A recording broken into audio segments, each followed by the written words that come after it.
It's a network that exists across industries and across different professions, but folks all dedicated to racial equity, willing to roll up their sleeves and do the work that it's going to take to make sure that our policies, our practices really align with race equity.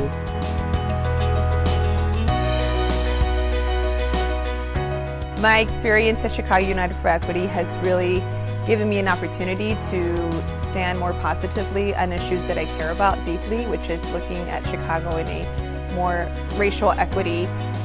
perspective of making sure that change is going to the places that need it the most, and that there is priority being placed in those areas by our elected officials, by our community leaders, by residents of the city of Chicago that really want to unify the city and make it the greatest diverse city that it really truly can be.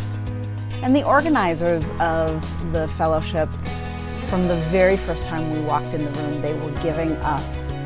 perspective on race equity as well as tools to understand race equity and tools to do this race equity analysis. My biggest professional gain has also been the networking opportunities, the opportunities to go into the schools with the REAs. The event that inspired me the most with being a Q Fellow is when we not only, went through the motions of what it would look like to do a racial equity assessment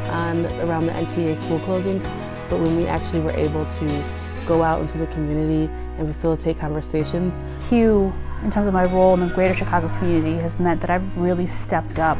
my commitment to equity